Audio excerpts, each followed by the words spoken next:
Hello viewers, welcome back to my channel. আবারও হাজির হলাম তোমাদের সামনে নতুন আরেকটি ভিডিও নিয়ে।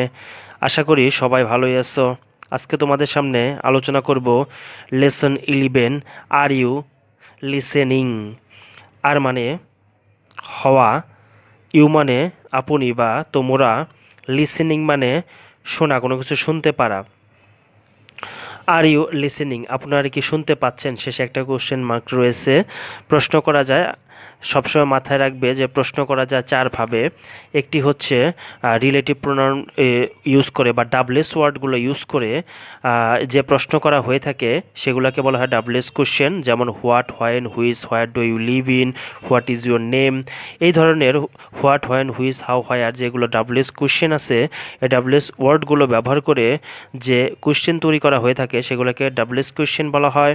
এবং সেকেন্ড হলো সকল প্রকার অক্সিলারি মডেলস ভার্ব ইউজ করে, যেমন am, is, are, was, are, can, could, may, might, shall, should, এগুলো ইউজ করে যে প্রশ্নগুলো করা হয়ে থাকে, যে কোশ্চেনগুলো করা হয়ে থাকে সেগুলোকে বলা হয় ইয়েস নো কোশ্চেন। কেননা এগুলোর উত্তর শুধু ইয়েস আর নো দিয়ে দেওয়া যায়, যেমন are you a student, yes or no, তো এগুলোকে বলা হয় ইয়েস নো কোশ্চেন। এবং 3 নাম্বার হচ্ছে MCQ কোশ্চেন, যেগুলো তোমাদের নৈবিত্তিক আকারে আসে, মাল্টিপল চয়েস কোশ্চেন। এবং ফাইনালি হচ্ছে ট্যাগ কোশ্চেন, যা হলো ক্লাস 9 থেকে তোমরা পাবে।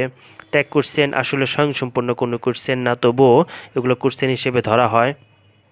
তো এই অ্যামিজার যেগুলো অক্সিলারি মডেলস ভার্ব ইউজ করে যেসব কোশ্চেনগুলো তৈরি করা হয়ে থাকে এগুলাকে ইয়েস নো কোশ্চেন বলা হয়। এই ইয়েস নো কোশ্চেনের আরেকটা নাম হচ্ছে পোলার কোশ্চেন এগুলা। আর ডাবলেস ওয়ার্ড দিয়ে যে কোশ্চেনগুলো তৈরি করা হয় সেগুলোকে ওপেন ইন্ডেড কোশ্চেন বলা হয়ে থাকে। যাই হোক, আমরা এখন এই প্যাসেজটি আসলে অরিজিনালি ওরকম কোনো প্যাসেজ দেওয়া নেই, তবুও শুধু কিছু ওয়ার্ডগুলো দেওয়া আছে, সেই ওয়ার্ডের অর্থগুলো আমরা একটু দেখি। এখানে দেওয়া আছে লিসেন টু শোনো, অ্যান্ড রিড পড়ো দ্য ফলোয়িং ওয়ার্ডস, নিচের প্রশ্নগুলো শোনো এবং পড়ো। শেট,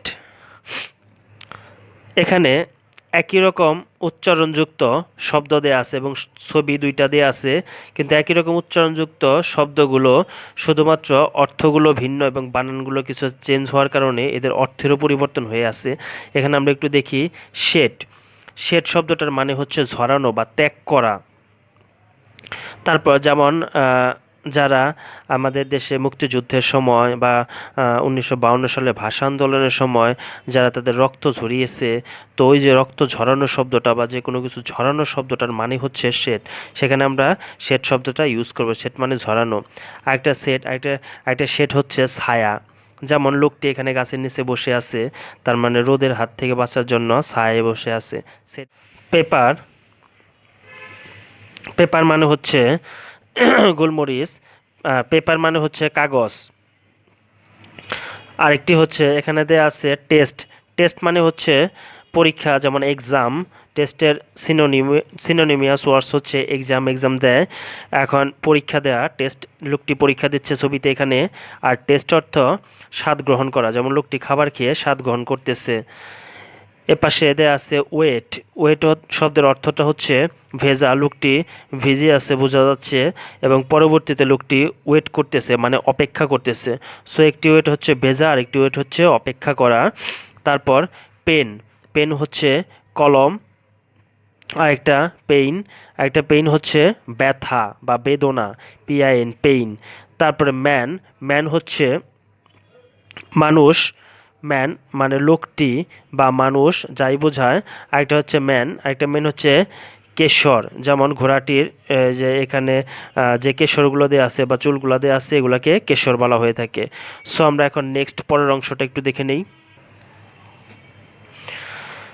প্র্যাকটিস সেইং,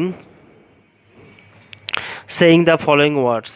প্র্যাকটিস মানে চর্চা করো বা অনুশীলন করো, সেইং বলে বলে, দ্য ফলোয়িং নিচের ওয়ার্ডস নিচের শব্দগুলো বলে বলে চর্চা করো বা অনুশীলন করো। ওয়েস্ট, আমরা জানি ওয়েস্ট অর্থ পশ্চিম।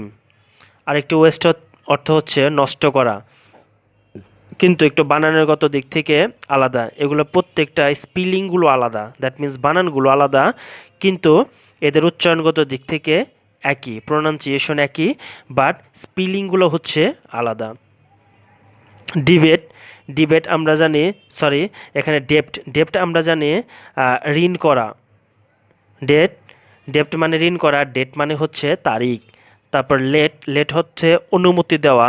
যেমন ইংরেজি বাক্যে আমরা দুইটা অংশ দেখতে পাই, লেট এবং লেটাস।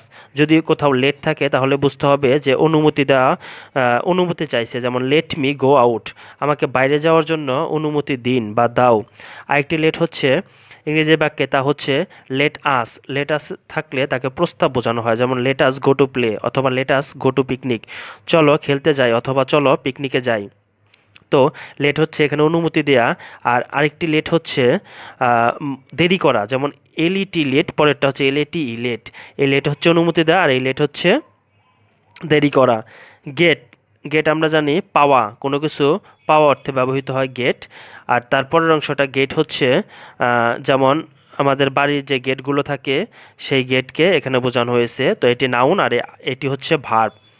তারপরে হচ্ছে টেল, টেল অর্থ হচ্ছে বলা, টেল অর্থ বলা। আরেকটা হচ্ছে টেইল, টেল অর্থ হচ্ছে লেস। এই টেলটি ভার্ব। টিএল, টেল অর্থ বলা, আর টেল আরেকটি টেল হচ্ছে লেস। সো ভিউয়ার্স, এই অধ্যায়ে তেমন আর কিছু বলা নেই।